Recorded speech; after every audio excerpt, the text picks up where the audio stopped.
technically it's a business expense.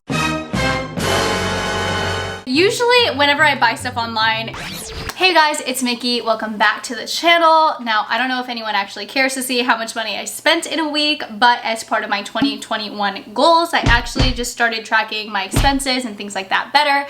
And so without further ado, this is what I spend in a week as a 24-year-old nurse living in Seattle, Washington.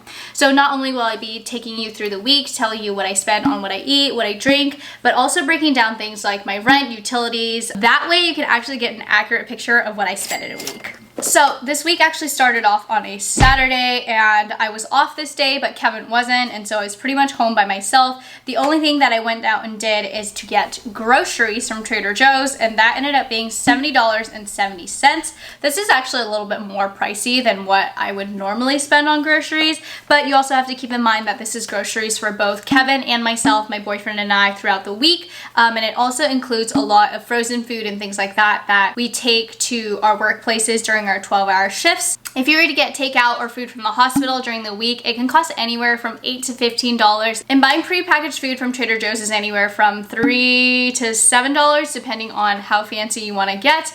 Obviously, this is still not as cheap as making your own food, but it's a good alternative and saves us a lot of time. Next up is Sunday. So on this day, I actually spent $21.89 on compression socks, which voila, thanks to Amazon Prime, they are in my possession now. It contains 8 pairs of compression socks. They are plain black and really great. I've actually already been wearing them to work. So overall, great investment and way cheaper than some of the other compression socks out there. Sometimes we just have rough shifts, rough days, things like that. And so on those days, Kevin and I like to go and get takeout. We ended up going to I think it's a Caribbean place. It's called Bongos, and we spent $17.59. I actually wasn't particularly hungry, and so we ended up only getting 1 entree and an appetizer. A lot of the times, instead of ordering 2 entrees, if you get 1 entree and 1 appetizer, that is plenty enough food and also saves you a little bit of money. Then on Monday, this was a day that I was sitting at home just doing some editing. I was really hungry and I didn't feel like making food,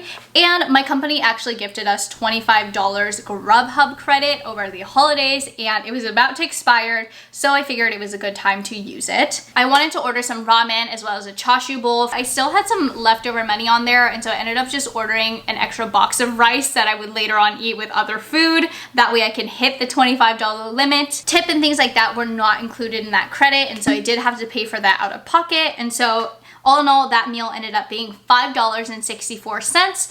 I ended up actually eating that over 2 meals, so that was both my lunch and my dinner. And then for the rest of the day, I was literally just sitting at home editing, so I didn't spend any more money. Tuesday, again, I did a little bit of Amazon shopping, and so I spent $7.95. This octopus plushie is actually really cute. This side is happy, and then this side is angry. It's a super cute plushie, and you can update your significant other on how you're feeling for the day, so it's super duper cute. I actually bought this for a TikTok video that we are going to be making, and so technically it's a business expense. So I got takeout again on this day. It was from one of my favorite burger places, Red Mill Burger, and I ended up getting a cheeseburger as well as some fries, and that costed $13.03. And then finally, that night, I went Amazon shopping again, and I bought a heat protectant spray. I recently got the Dyson Airwrap, and I just feel like I should be protecting my hair better, and so this was $10.56, but it comes in a really nice bottle that's gonna last me,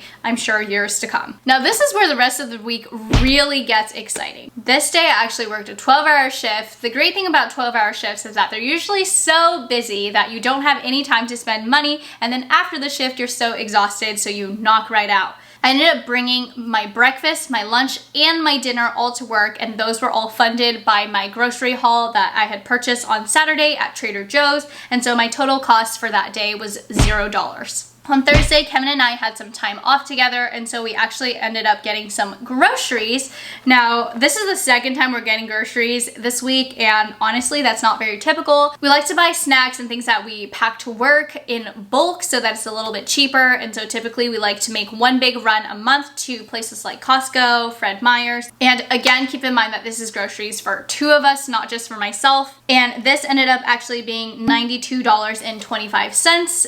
Within this grocery haul, there were actually some expenses that weren't even groceries. I had purchased some slippers, I think that was $10, as well as some home decor, and so you have to factor that in as well. We also stopped by one of my favorite bakeries, but Kevin paid for that, so the total was $0. Once I got home, I actually also did some online shopping from Princess Polly. In my full defense, I do actually have quite a few projects coming up in the next couple of months, and so I do just need some wardrobe. And the way that I do online shopping, I purchase everything that I think may be a good fit.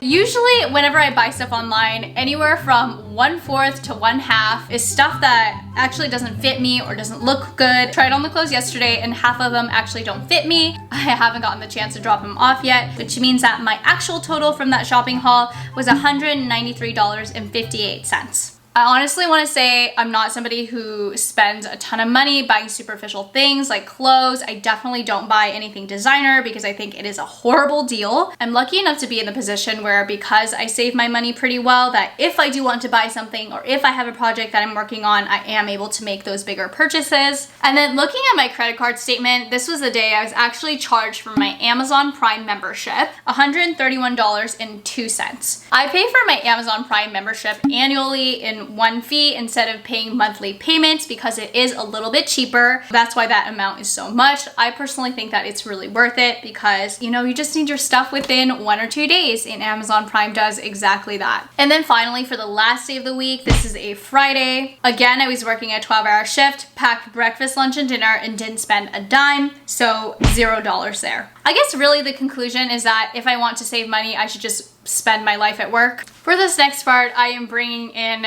Kevin. Wow, this is so organized. Yeah. I'm the financial expert. Sure. We're going to be talking about rent, utilities, all the other stuff that you don't really think about. So coming from California, the cost of living in Seattle is I wouldn't say it's way lower. I would say the cost of living in Seattle is comparable to kind of the suburbs of Los Angeles, maybe. We ended up picking to live in an apartment complex, which basically what that means is that it's way cheaper than if we were to live in a townhome or a single family home. And so we pay $17.50 a month for rent. Between the two of us, that is split to $8.75 a month. Good math. And then in terms of utilities, we don't split our utility bill like 50-50. Kevin pays for water, sewage, and I pay for internet and electricity. So internet is $40 a month because we actually have purchased our own modem and router. Is that what it's called? And then electricity really varies. During the summer, the electricity bill is great, and during the winter, it's not so great. It usually comes out to be anywhere from $50 to $60 a month. We'll just say it's $55 a month. I also included some bills and subscriptions that just occur on a monthly basis. My phone bill comes out to be about $40 a month.